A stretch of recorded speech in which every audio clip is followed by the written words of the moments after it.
Welcome to a very special occasion. We've been waiting for this for a little while, I can tell you. So the launch is a very exciting event for us, and I hope when you leave this afternoon it will have been a very exciting event for all of you. My name is Sue Dixon. Mike asked me to say a few words about my research on the Callaway family, so I'll tell you how I got started. Like many of my cousins, I'd been told how my great-grandfather had come out from Cornwall to New Zealand and discovered this very little Maori princess who was about to be married to an old Gisborne chief. Like a knight in shining armour, the brave John Callaway rescued the little girl and her mother from a fate worse than death and took them to the Elms in Tauranga, where they were treated like royalty. And when the little girl was all grown up, he married her, and they lived happily ever after. Oh yeah, ho hum, another fairy story, and that's when my interest ended. I found out that if I was really, really lucky, someone like Mike Dwight would come along and do my family research for me. Thank you, Mike. And to say thank you to some of the people who've helped me in my family research, I've got a disc of all my stuff, one for Sue Wright of the Treasury, one for Kevin Hines of the Coromandel Museum.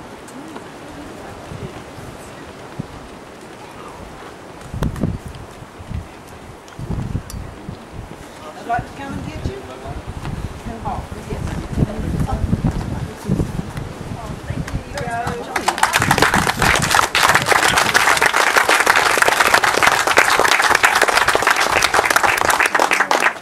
Thank you very much. Thank you. Thanks, Sue. With researchers like that, Mike, I think we've got a couple more books coming up. Rosalind Palgrave is going to play for us on that very special violin, which I believe goes back to 1762, just 10 years after Bach's demise. So, with a link back to Bach and a link back to Callaway's playing Rosalind.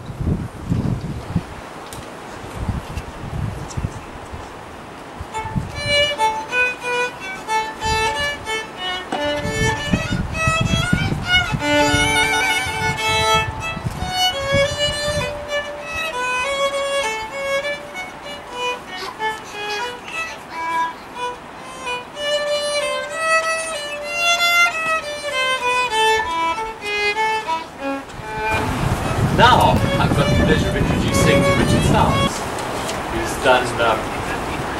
who took Mike's words and a selection of collections of pictures, added the serious focus of an historian of the note, and with his layout produced a book which I think when you have a peek, you will see is really superb. First, I'd like to congratulate Mike on the superb book. Being involved in the project virtually from the start, I can assure you that a huge amount of research and effort has gone into it.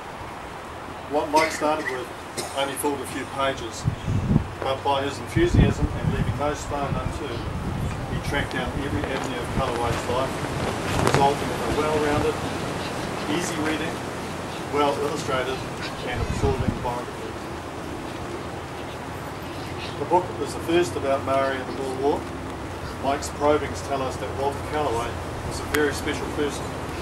Not only did he prove to be a hero in South Africa, but he is also a noted businessman, sportsman, musician, and most of all, a proud Maori and New Zealander. Britain claimed that the war in South Africa was a white man's war.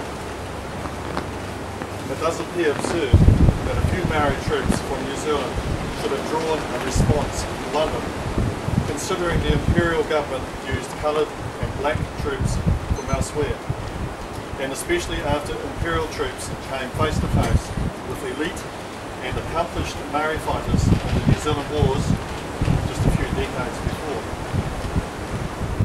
I'm sure Mike's book will be a success, and I only hope he continues to hunt down other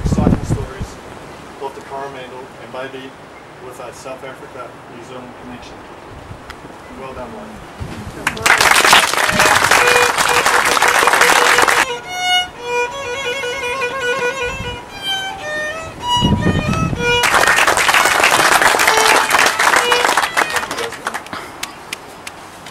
Mike's turn. It takes a little bit to produce a book. Determination, grit, quite a bit of intelligence, lots of focus, but the one characteristic which stands out probably above all is sheer bloody-minded grit. And Mike showed lots of that in his previous life. I knew him in his previous life in South Africa. He and Margot served their community superbly in South Africa in the Transkei, which is in the deep rural heart of Southern Africa. Mike's determination only needed a focus, and I think that Callaway and the Coromandel have provided that. So the last couple of years or more, a little bit over 2 years, we've seen lots and lots of that grit and determination. And today, we celebrate the product. Thanks, Mike.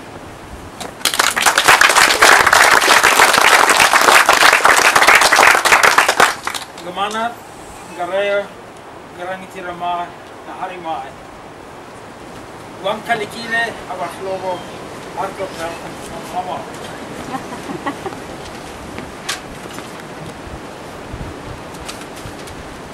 The ceremony in becoming a Kiwi citizen in 2004 was very special. But I feel that today is something more than that. I feel that it's something to do with integration, it's something to do with becoming a Kiwi in the true sense.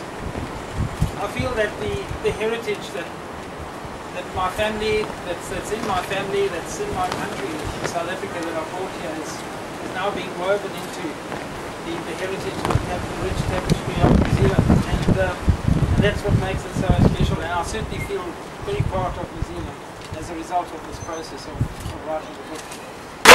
Bill phoned up and he said, no, he says, this is where you must have it, and I just said, thank you so much. It's just so symbolically powerful to launch the book of Callaway right at the house where he was born. I can almost imagine Callaway learning to gallop his horse, as it was mentioned, across the flats here when the tide was out. He would play the violin on the front veranda. He would walk across these hills, over the hill to drive him to school. He would help with the logs that would be pulled down the track that you come on this morning. He would be standing with his family at the Northern Pine, which you can see from here where his mum is buried. And all these experiences, you can almost feel that here at this house, which is probably in the top 3 houses, or the oldest 3 houses in New Zealand, and it's something that's not celebrated. And I'm so appreciative to the Elshie family, Bill and Timaji. I really think deserve a round of applause. It's something very special. So it is a very special day, and I just want to thank everyone for making it special. Very inspired donkey. Tēnā koutou, tēnā koutou, tēnā koutou, koutou. There are so many unsung heroes, and it's the narratives about those heroes that cohere our communities. Like, you've unearthed one diamond, but for today, the focus is Walter Callaway and the book on Walter Callaway. Now there is a little unsung hero in the background.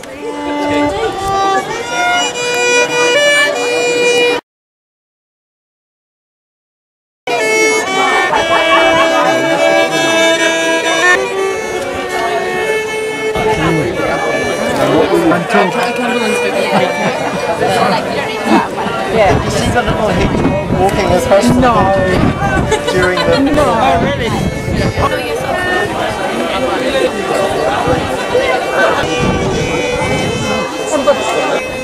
Yeah, I thought that was